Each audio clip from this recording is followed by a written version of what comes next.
સર્વને મારા જય શ્રી કૃષ્ણ. પુરુષોત્તમ માસની અમૃત ધારામાં આજની વાર્તા 15મી. દાન ફળની વાર્તા. એક ગામમાં પટેલ અને પટલાણી તેમના એક દીકરા સાથે રહે. તેઓ ખેતીવાડી કરીને ગુજરાન ચલાવે. બધા આખો દિવસ મહેનત કરે ને રાતના ભજન કીર્તન કરી અને સૂઈ જાય. એવામાં પુરુષોત્તમ મહિનો આવ્યો છે. પટેલ પટલાણીને વિચાર આવ્યો કે આ વખતે ગંગા નદીમાં સ્નાન કરીએ તો અધિક ફળ મળશે. સ્નાનનો મહિમા અપરંપાર છે. તેમાંય પુરુષોત્તમ માસમાં કરેલું સ્નાન મનખા દેહને પાવન કરે છે.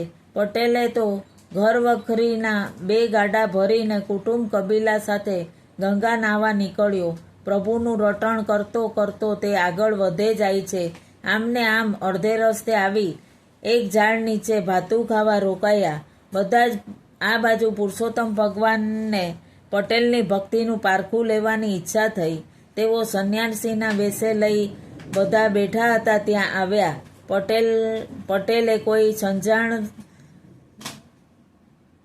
નમસ્કાર કર્યા અને ભોજન લેવા આગ્રહ કર્યો તો ભગવાને તેની કસોટી કરવા કહ્યું, હે ભક્ત, મને જરાય ભૂખ નથી. મારે તો ગંગા સ્નાન કરવા જવું છે. જો તું મને તારા ગાડામાંથી એક ગાડું આપે તો હું એમાં બેસી જટ ગંગાએ પહોંચી જાઉં. પટેલને તો કંઈ વિચાર કર્યા વગર શુદ્ધ ભાવથી પોતે બેઠો હતો તે ગાડું ઘર વખરી સાથે પેલા સંન્યાસીને સોંપી દીધું. સંન્યાસીના રૂપમાં આવેલા ભગવાન તો ગાડામાં બેસી ગયા. ગાડું ધીમે ધીમે આગળ વધવા માંડ્યું. જોત જોતામાં ગાડું અદ્રશ્ય થઈ ગયું. પટેલનું વર્તન જોઈ પટલાણી અને પુત્રો આશ્ચર્યમાં પડી ગયા અને એમણે પટેલને પોતાના ગાડામાં બેસી જવા પણ ખૂબ આગ્રહ કર્યો હતો, પરંતુ પટેલે ના કહેવાથી તેઓ પટેલને સાથે લીધા વગર પોતાનું ગાડું આગળ હંકારી મૂક્યું. પટેલે ભગવાન ઉપર શ્રદ્ધા રાખી હતી એટલે એ જાણતો હતો માનવી જેવું કર્મ કરે તેવું ફળ મળે. જો કોઈનું ભલું કરે તો તેનું ભગવાન ભલું કરે. કોઈનું સાંભળે છે તેનું ભગવાન સાંભળે. તેથી તેણે પરગજ્જુપણું દાખવ્યું. પોતાની પત્ની અને પુત્ર જે ગાડામાં બેઠા હતા એ ગાડું ઘણે દૂર નીકળી ગયું હતું, પણ પટેલે આશા રાખી આગળ જતા તેમનો મેળાપ જરૂર થશે. શ્રદ્ધાળુ પટેલ ભજન કરતો કરતો આગળ ચાલી નીકળ્યો, પણ રસ્તો એવો ઉજ્જળ હતો કે માર્ગમાં જળાશય કે ફળવાળું એકાદ ઝાડ પણ આવ્યું નહીં. તે તો ભૂખ્યો તરસ્યો 3 દિવસ ચાલતો રહ્યો. ભૂખ તરસનું દુઃખ સી રીતે સહન થઈ શકે? અંતે થાકીને એક ઝાડ નીચે બેઠો. એ ઝાડ ઉપરથી એક મોટું ફળ પડ્યું. ફળ તો પીળું અને એટલું બધું મોટું હતું કે ખાવાથી ભૂખ ભાંગી જાય, પરંતુ અજાણ્યું ફળ કેમ ખવાય? એમ વિચારી પટેલ તો ફળ લઈ આગળ ચાલી નીકળ્યો. કોઈને પૂછીને ફળ ખાવાનું મન સાથે નક્કી કર્યું.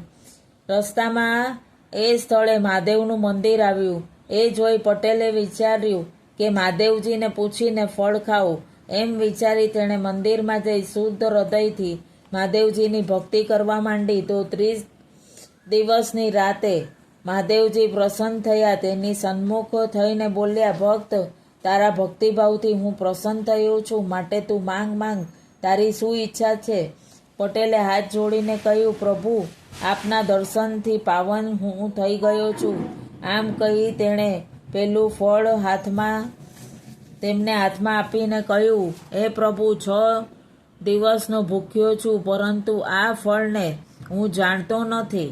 સાવ અજાણ્યું ફળ છે એટલે ખાતા ડરું છું. મને આ ફળનું નામ જણાવો. એ ખાઈને હું મારી ભૂખની તૃપ્તિ કરું. મહાદેવજી કહે છે આ ફળના નામની ખબર નથી, માટે આપણે વૈકુંઠમાં પુરુષોત્તમ ભગવાન પાસે જઈને તેઓને આ ફળનું નામ બતાવશે. પુરુષોત્તમ ભગવાન પ્રભુ કહે, આ ફળનું નામ દાન ફળ છે. એ પુણ્યશાળીના જ હાથમાં આવે, માટે તારે ખાવું હોય તો ખુશીથી ખા. ભાગ્યશાળી જ તેને ખાઈ શકે. જે વિચાર કરવા બેસે છે તે રખડી પડે છે. જગતમાં વિશ્વાસ ઉપર જ વ્યવહાર ચાલે છે. પટેલ તો રાજીનો રેડ થઈ ગયો. તેણે ફળ ખાધું ને ચમત્કાર થઈ ગયો.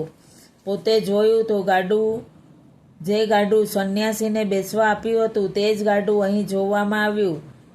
તેની પત્ની સાથે પુત્ર પણ બેઠા હતા. તે ગાડું પણ જોવામાં આવ્યું. બંને ગાડાને અહીંયા જોઈ પટેલ અચંબામાં ગરકાવ થઈ ગયો. તેણે પુરુષોત્તમ ભગવાનને પૂછ્યું, પ્રભુ, આ ગાડા તો છૂટા પડી ગયા હતા, તો અહીં એક સાથે ક્યાંથી? પુરુષોત્તમ પ્રભુ કહે છે કે મૃત્યુલોકના માનવી જેવી કરણી કરે છે તેવું તેને ફળ મળે છે. તે તારા સુખનો ભોગ આપી સંન્યાસીને ગાડાનું દાન કર્યું. તેના ફળ રૂપે તને વૈકુંઠ જોવા મળ્યું. તેમજ તારી પત્ની અને પુત્રને પણ તને તેમના ગાડામાં બેસાડી જવા ઘણો આગ્રહ કર્યો હતો, પરંતુ તેઓની દયાવૃત્તિથી પણ મહાદુર્લભ એવું પરમ વૈકુંઠ જોવા મળ્યું. પટેલે કહ્યું, પ્રભુ, મૃત્યુલોકમાં આજકાલ છળ કપટ બહુ વધી ગયું છે. મૃત્યુલોકના માનવીઓને દયા દર્શન નેવે મૂક્યા છે. નાસ્તિકપણું વધી ગયું છે. કેટલાક સ્ત્રી પુરુષો દાન કરતા નથી અને કેટલાક શ્રદ્ધાળુઓ ધર્મ કર્મ કરે છે, પૂજાપાઠ કરે છે, ભજન કરે છે, પણ તેની હાંસી ઉડાવે છે. પ્રભુ, જાણે માનવતા મરી પરવારી હોય એવું લાગે છે. પુરુષોત્તમ પ્રભુ કહે છે કે જે માનવીઓ દુઃખી થઈ રહ્યા છે, જો તેઓ વ્રત ધર્મ કરે તો જરૂર તેમને મોક્ષ મળે. અને હા, હવે તો તમારે મૃત્યુલોકમાં પાછું જવું છે કે વૈકુંઠમાં રહેવું છે? આ સાંભળી પટેલે કહ્યું, હવે હું મારા કુટુંબ સાથે વૈકુંઠમાં જ વાસ કરીશ. પુરુષોત્તમ મહિનામાં ગંગા સ્નાન કરવાની શુદ્ધ ભાવના હતી, તેનું એને આટલું બધું ફળ મળ્યું, તો સાચે જ ગંગામાં સ્નાન કરનારને, પુરુષોત્તમ પ્રભુનું વ્રત કરનારને કેટલું ફળ મળે છે. પુરુષોત્તમ પ્રભુ બોલ્યા, હે ભક્ત, તેનો વૈકુંઠમાં વાસ થાય છે અને જન્મો જન્મના ફેરા મટી જાય છે. અધિક માસમાં સ્નાન કરે વળી જે જ્ઞાન વ્રત તેનું પૂરણ ફળે બની જાય મહાન.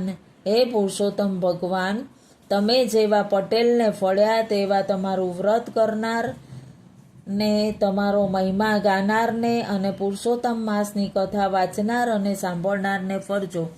અમૃતધારામાં આજની વાર્તા દાનનું ફળ સંપૂર્ણ શ્રી પુરુષોત્તમ ભગવાનને અર્પણ.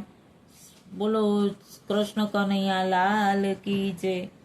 પુરુષોત્તમ ભગવાનની જય. આપ સર્વને મારા જય શ્રી કૃષ્ણ.